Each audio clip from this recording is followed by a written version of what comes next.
Yeah. Um, One of the things I love about your book, and you just mentioned it, you really wrote this for the point leader, the one that's transitioning in. Like, how do they Right. handle this new leadership role, given that there is a succession that has taken place?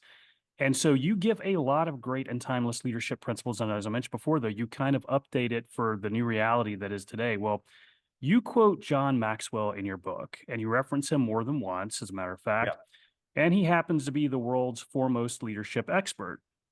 And I love this quote because there's a lot of quotables, right, from John Maxwell, but I love this one that you chose. You chose leaders must be close enough to relate to others, but far enough ahead to motivate them. How Mhm. well do you think most people in positions of leadership understand that? And better yet, where do most people in positions of authority err on that spectrum? Are they too close, too far ahead? Oh, I think we see a lot of both, Will. I think we see, I talk about this in the book, obviously, but the difference between positional authority and relational influence. So another quote from John, leadership is influence. And so I think our personalities often dictate if we bend a little more positional driven or relational driven. However, in this changing demographic and world we're in, the more relational driven leader is finding more success. Positional authority doesn't work to inspire people forward. You may get people to do something because you told them to, but you're not inspiring something bigger than just the task.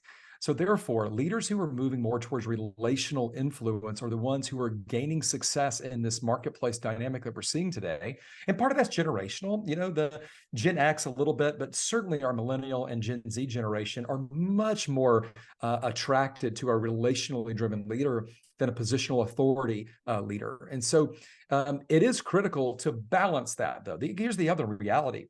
If you're the leader, you're not just one of the gang.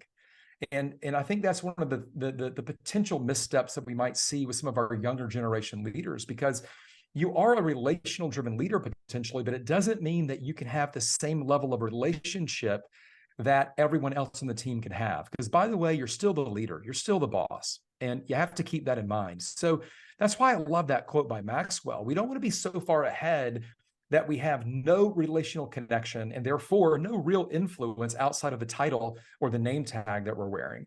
At the same time, we can't pretend we're just one of the team and we're just one of the guys, one of the girls, and our words don't weigh anymore. Our opinion doesn't carry any more weight. That's silly to think that, right? So it really is a balancing act. And if I could borrow another great leader, Andy Stanley, it's tensions to manage. It's just tension to manage. Mhm. You can't drift too far to one side or the other. So when I'm coaching leaders, one of the interesting conversations I frequently have is helping them evaluate which side they naturally drift to, and then how do we find a better balance in that, and not just be the default version of kind of who we are.